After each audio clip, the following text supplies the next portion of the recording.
a little bit creepy. So it's the BBC News. And the title is, "This is what coronavirus will do to our offices and homes." So one day the virus will subside. It could be eradicated. But even then, life will not be simply return to the way it was before BS19. So it's even telling you there, guys, that life's not going to go back to how it was. Spurred on by the coronavirus crisis, architects have been rethinking the buildings we inhabit. Scroll down to find how the future might look. So what I'm going to show you guys now is a plan of what they want to happen. Not what they think will happen, what they want to happen. And that's only part of it. So we go. Meet Layla. It's 2025 and she's been working from home 4 days a week. It's been that way since the 2020 lockdown. So it's not, people are working from home now, and it's like it's just going to continue till 2025 by the looks of this. So this is BBC News, guys. This is from the BBC News website. It's 6:30 and she's on her way to work. Layla arrives at her office building at 7 o'clock. Start time at the company where she works are staggered to minimise the number of people arriving at the same time, so they want as little people as possible in the office. So it's like the virus hasn't gone away. Do you know what I mean? Her office days are mainly for meetings. Gone are the days when she... Gone are the days? Does that make sense? When she'd head into the office to work at a screen, she can do that at home. So she's still getting people to work at home by the looks of it. Layla's employers used to share a much larger office building with several other companies. Now they're in a smaller, newly refurbished premises to themselves, so a new building. This is where it gets a little bit freaky, guys. Freaks me out. On the ground floor, Layla pauses in front of a thermal body scanner to check her temperature is normal. Today is 36.5 degrees Celsius. She passes. So if it's too high, I'd say 37 degrees Celsius. I assume she won't be allowed in the office. She'll have to go home. So even that's in 2025. It's like it's not going away. Gets even more creepy. A camera used for facial recognition identifies her as a staff member, so it knows who she is, basically, the facial recognition. And a security barrier opens. So what if, for example, she said something against the government, or she did something, and one day he would not let her in because, for whatever reason, because it recognises her face. At no point does she touch anything. Layla is on a contactless pathway. And this is what they want for everyone, not just offices. This is the smart grid where they're rolling out in the cities. They want everyone on a contactless pathway. Facial recognition, voice activation, and all sorts of stuff. I think that's the next one. The lift to her office on the 4th floor is voice activated. Touchless technology has replaced grubby buttons. The maximum occupancy is 2. So still, in 2025, they're limiting the number of people in the building. You're still not allowed to go near people. Like as if the virus is still there. Do you know what I mean? And this voice activated thing, there's videos of advertisements of people getting voice activated doors to their houses. I mean, that could be the future. But what's scary about that is if it's a smart home, if you get tested for anything and you test positive for the virus, or you say something against the government, it could put you on house arrest and lock you in your house. And when you go to say door open and it recognises your voice and it realises that you're not supposed to be out your house, it won't work and it will just lock you in your house. So the government could lock you in your house. That's the scary part of this technology. Yeah, it's great, you know, that people are going to think it's great that you can just say door open and it recognises it's you by your voice and then it lets you in. But what if it can lock you out and lock you in your house if you do something wrong?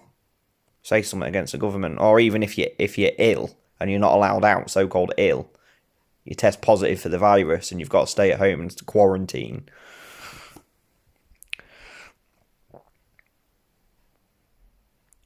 On the 4th floor, she walks down the corridor through the door. Both are wider than before, made that way to keep staff further apart and reduce the chances of a virus being transmitted. So even in 2025, there's all this bullshit of social distancing that's going to happen. It's like it's there to stay. It's like they say, the new normal, guys, isn't it? The new normal. They're trying to get that into everyone's heads, to accept it as a normal. So obviously the buildings, these are architects, by the way, that have designed these buildings for a COVID-proof building, should I say, or virus-proof buildings. At the door, Layla uses hand sanitizer. She's so used to it now that she doesn't even think about it. So she's done it that much since 2020 that she doesn't even think about it. And people are still using hand sanitizers then. You know, so they're trying to get people into... And it's like it's not going away again.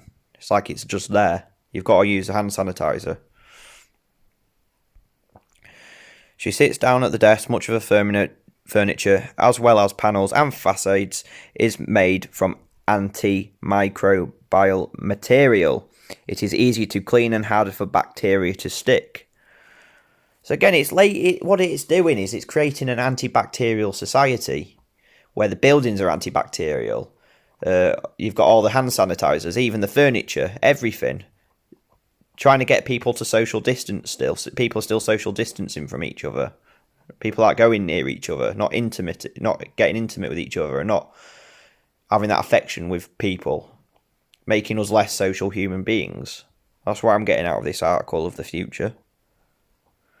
And it makes people less immune. More people are going to get ill if everywhere's antibacterial. There's no bacteria anywhere. People are going to get ill easier, and are going to be more sensitive to bacteria. They're making people less immune. That's what they're doing.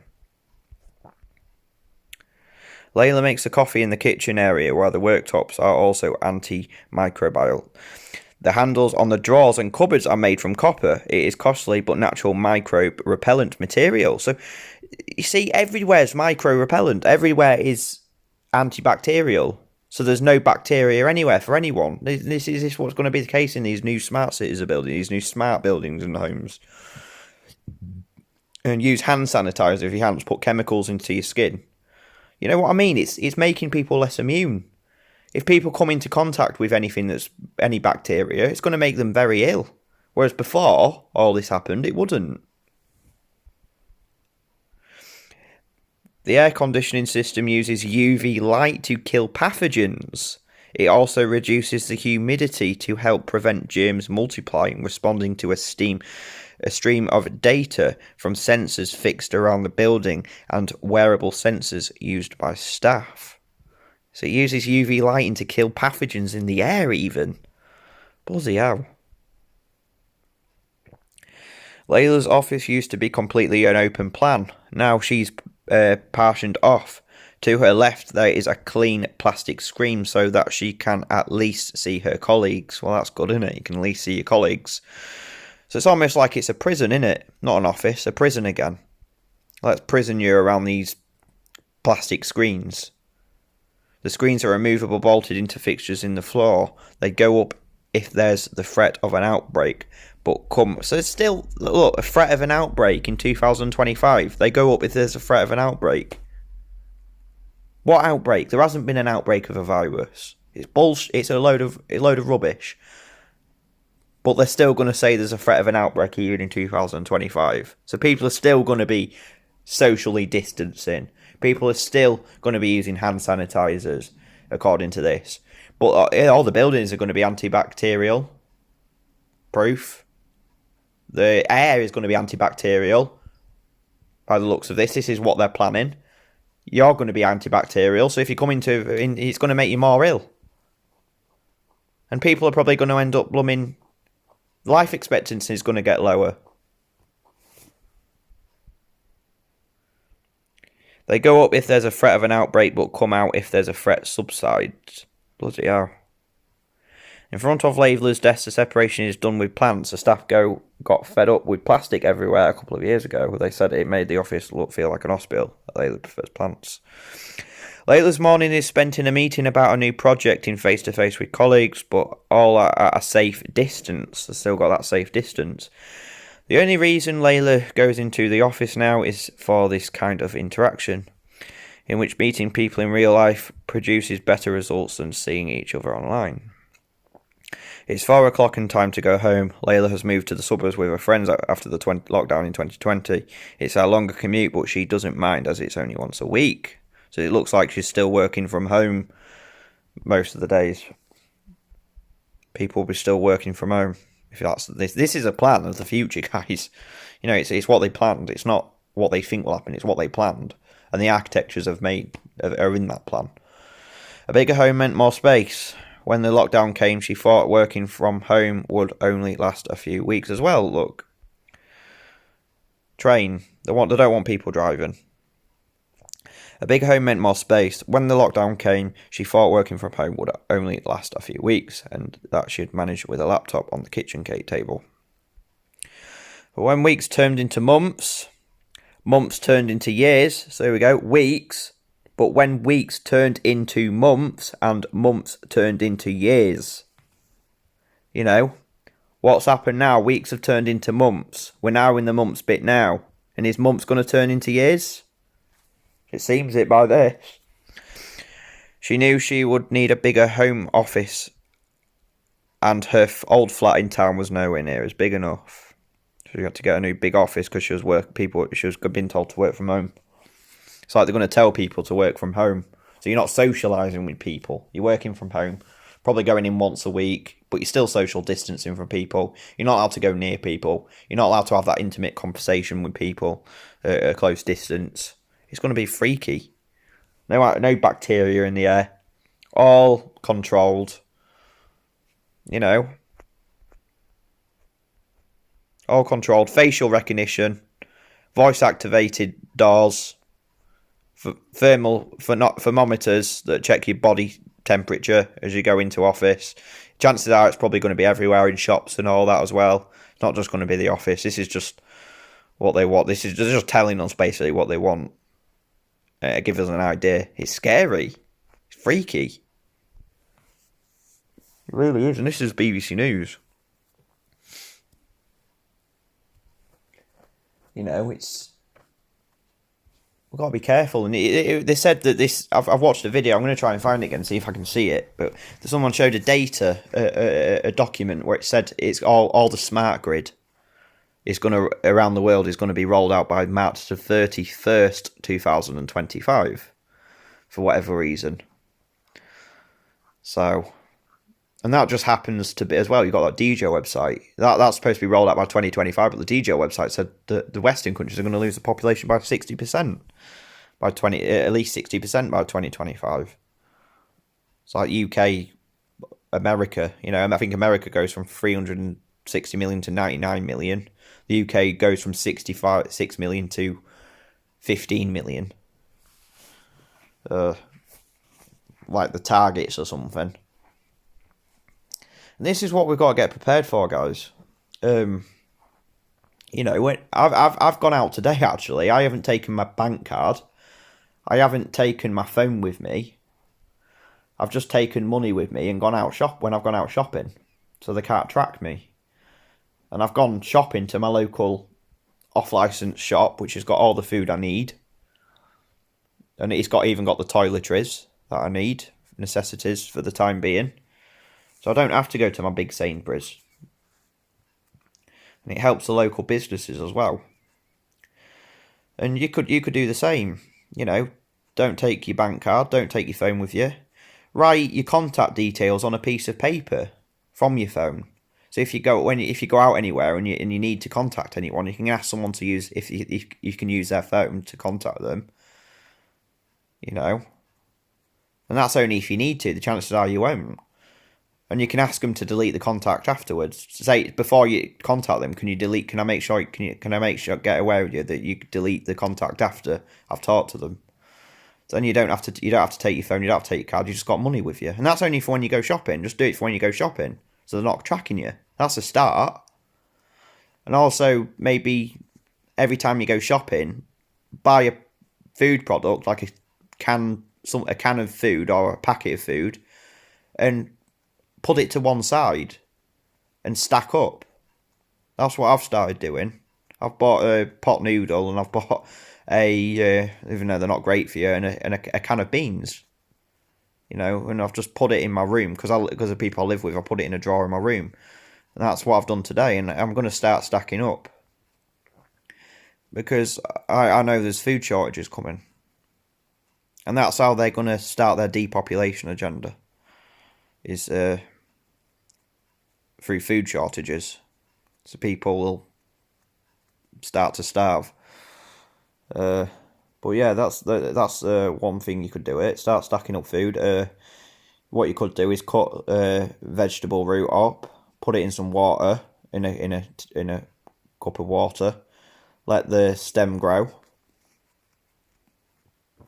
out the root, put the stem in the soil, and then grow food. Start to grow your own food. These are alternatives that we could do. You know, you don't have to buy from big businesses, and just use cash.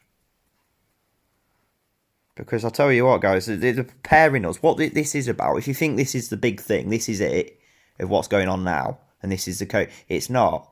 I really don't think it is. I think they're preparing us for what's to come. That what they've done is they've changed how we live. They've got us into the mindset of wearing masks, locking places down, social distancing, because of a so-called deadly virus that's spreading in the air. So they've got us into that mindset of fear, right? And this new way of living, this new normal. So that's only the beginning, guys. And I